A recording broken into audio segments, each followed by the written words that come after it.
Himanshu Mishra social media पर आजकल यह नाम चर्चा में है। वजह है खुद हिमांशु। उसने ऑनलाइन गेमिंग में फंसकर 96 लाख रुपए गंवाने का दावा किया। यह भी कहा कि IIT-G में 98% स्कोर किया। मैंने पैसा गंवाने के बाद परिवार उससे अलग हो गया। दिल्ली के कनॉट प्लेस में एक न्यूज़ चैनल ने यह कार्यक्रम किया। इसमें हिमांशु ने रिपोर्टर से बात करते हुए यह दावा किया। IIT-G में 98% स्कोर 96 लाख रुपए गंवाने की बात कहकर वह रातों रात सोशल मीडिया पर वायरल हो गया। इसके बाद कई चैनल और पॉडकास्ट इंटरव्यू में नजर आया। रो रो कर अपनी कहानी बयां की। खुद को बिहार का बताया, लेकिन हिमांशु की कहानी सच नहीं है। वह बिहार नहीं बल्कि कानपुर का रहने वाला है। कानपुर में हिमांशु की मदद करने वाले लोगों ने दैनिक भास्कर से संपर्क किया। उन्होंने दावा किया कि वह फ्रॉड है। यही नहीं, हिमांशु की मदद करने वालों ने काकादेव थाने में उसके खिलाफ एक एप्लीकेशन भी दी है। दैनिक भास्कर ने हिमांशु का सच जानने के लिए उससे तमाम जुड़े लोगों से बातचीत की। पहले उस व्यक्ति की बातचीत जिसका दावा हिमांशु फ्रॉड है। कानपुर के काकादेव में रहने वाले कारोबारी अच्छे द्विवेदी दैनिक भास्कर ऐप यूजर हैं। उन्होंने हमें फ़ोन करते हुए कहा, यह दावा किया कि हिमांशु मिश्रा जैसे दिखता है वैसे है नहीं। जब यह वायरल हुआ तो मैंने इसे एक झटके में पहचान लिया। अच्छे बताते हैं कि 1 महीने पहले अगस्त की बात है और नीरछीर चौराहे पर किसी काम से गया था। दोपहर के करीब 2:30 बजे थे। तभी हिमांशु मेरे पास कुछ पेन लेकर आया और बोला, भैया खरीद लो। तब भी वह रो रहा था।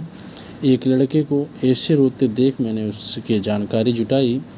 कुछ पूछा, कहाँ के रहने वाले हो? तब उसने बताया कि बिहार के गया का रहने वाला हूँ। पढ़ना चाहता हूँ पर आर्थिक स्थिति सही नहीं है। अच्छे ने बताया, उसने मुझसे कहा, मैंने सुबह से कुछ नहीं खाया है। मैंने उसे एक ढाबे पर ले गया।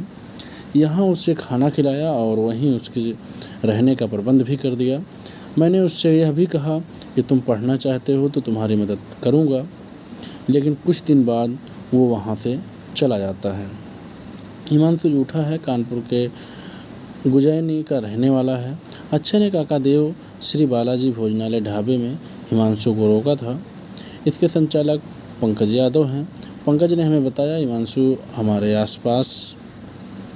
उसने मुझसे कहा कि फ्री में नहीं रहूँगा, काम दे दीजिए। जो वो खुद लाचार दिख रहा था। थोड़ी थोड़ी देर में रोने लगता और कहता, भैया मुझे पढ़ना है।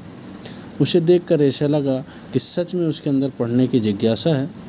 इसलिए मैंने उसका SSC की कोचिंग में फ्री में एडमिशन करा दिया। अपने ढाबे में रहने की जगह भी दी। वो भी हमारे यहाँ 4 दिन रहा। इसके बाद वहाँ से चला गया। पंकज ने बताया कि हमारे ढाबे के कमरे में उसकी एक किताब छूट गई थी। इसमें उसका आधार कार्ड मिला। जब मैं उससे फ़ोन नंबर पूछता तो कहता था कि फ़ोन बेचकर मैंने किताबें खरीदी हैं। हिमांशु जो आज वायरल हो रहा है वो जो कुछ कह रहा है वो झूठ है। वो कानपुर के गुजैनी का रहने वाला है। आधार कार्ड से ऐसा ही पता चला है। पंकज ने जिस कोचिंग में उसका एडमिशन कराया है वहाँ हम पहुँचे।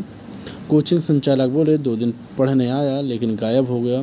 पंकज ने हिमांशु का एडमिशन काकादेव में महिंद्रा कोचिंग में कराया था। इसके संचालक अंकित ने हमें बताया कि उन्होंने तस्वीर देखते ही हिमांशु को पहचान लिया। अंकित ने कहा, देखने से लग रहा था कि वो परेशान है। 2 दिन शाम और 2 दिन सुबह के बैच में पढ़ने आया, फिर नहीं आया। वह कहता था कि मेरे माँ बाप नहीं हैं, मेरी मदद करने वाला कोई नहीं है। अंकित ने बताया, यहाँ भी उसने खुद को बिहार का बताया, कभी कानपुर का जिक्र नहीं किया। IIT मेस को लेकर उसने कभी कोई चर्चा नहीं की। टीचर के मुताबिक जो किताब को वो साथ लेकर आया था वो किताब बैंकिंग की रीजनिंग के लिए थी।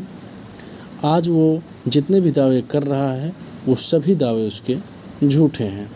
हिमांशु के पिता का नाम कौशल किशोर मिश्रा है। किताब में निकले आधार कार्ड में गोविंद नगर थाना एरिया के गुजैनी का पता निकला।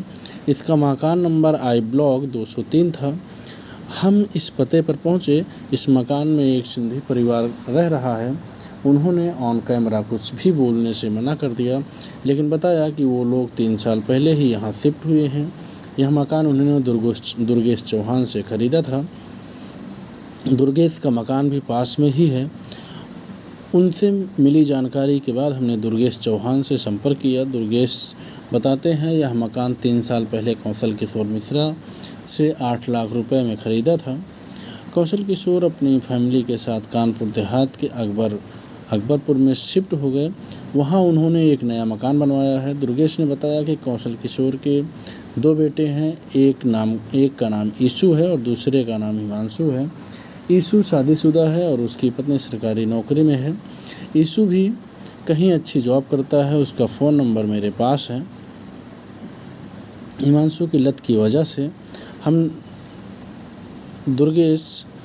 दुर्गेश से ईशु का फ़ोन नंबर लिया। इसके बाद उसने बात की। चलिए जानते हैं ईशु ने क्या कुछ बताया है। हिमांशु की लत की वजह से हमने उससे नाता तोड़ दिया। ईशु मिश्रा ने बताया कि हम हिमांशु के बारे में कोई बात नहीं करना चाहते। उसकी वजह से मेरा पूरा परिवार डिस्टर्ब है। हिमांशु की बुरी लत की वजह से हम उससे नाता तोड़ चुके हैं। इसके बाद उन्होंने फ़ोन काट दिया। दावे जो भास्कर के पड़ताल में झूठे निकले हैं। कानपुर के गुजैनी में 3 साल पहले इसका घर था। यहाँ इसका एक परिवार रहता था। आज पूरा परिवार कानपुर देहात के अकबरपुर में रहता है। इसने कभी भी किसी इंटरव्यू में खुद को कानपुर में होने की सच्चाई नहीं बताई। सभी में इसने खुद को बिहार का बताया। कानपुर के काकादेव में इसने अगस्त माह में एसएससी बैंक की तैयारी करने के लिए एडमिशन लिया। वहाँ इसका एडमिशन फ्री में कराया गया। बावजूद इसके हिमांशु 4 दिन बाद कोचिंग छोड़कर चला गया। गुजैनी में जो मकान था वो महज 30 वर्ग मीटर का है। पिता कौशल किशोर मिश्रा की इनकम भी लोअर इनकम ग्रुप में आती है। ऐसे में सवाल उठता है कि आखिर हिमांशु ने 96 लाख रुपए कहाँ से जुटाए। पड़ताल में ये बात सच निकली कि परिवार ने हिमांशु से किनारा कर लिया है, लेकिन परिवार के कर्ज में डूबने की बात पूरी तरह गलत निकली। हाल ही में कानपुर देहात के अकबरपुर में परिवार ने नया मकान बनवाया है। कानपुर में जिन लोगों ने उसकी मदद की, सभी ने बताया कि वो जिस तरह से इंटरव्यू में लोगों के सामने खुद को प्रेजेंट कर रहा है वो पूरी तरह से झूठ है। कानपुर में बताई गई बातें और इंटरव्यू में बताई गई बातों में विरोधाभास है। वो हर बात पर रोने में माहिर है। पड़ोसी बोले उसके पिता फैक्ट्री में गार्ड थे। आरबी गुप्ता कहते हैं कि हमने टीवी पर देखा तो उसके बारे में पता चला कि पिता दादा नगर फैक्ट्री में गार्ड की नौकरी करते थे। माँ घर का काम करती थी। हिमांशु पढ़ने लिखने वाला लड़का था। पता चला कि वो इस तरह बर्बाद हो गया है। टीजन सिंह कहते हैं कि उसकी माँ भी यहाँ प्राइवेट टीचिंग की नौकरी करती थी। बाद में पता चला कि परिवार बिहार चला गया है, लेकिन उसका बड़ा लड़का ईशु अकबरपुर में नौकरी करता है। बड़े लड़के की शादी के बाद वो यहाँ मकान बेचकर चले गए। सुनने में आया था कि उसकी माँ का निधन हो गया है। तो दोस्तों, आप ये पूरे कहानी सुनने के बाद आपको समझ आ गया होगा कि यह एक वायरल होने का एक पूरी तरह से ट्रिक है। जो उसकी बुरी लत है, उसकी जो बुरी आदत है, वो गेमिंग की किसी को भी हो सकती है, बट हमारे दैनिक भास्कर की जो टीम ने जो जानकारी जुटाई है वह पूरी तरह से सत्य है और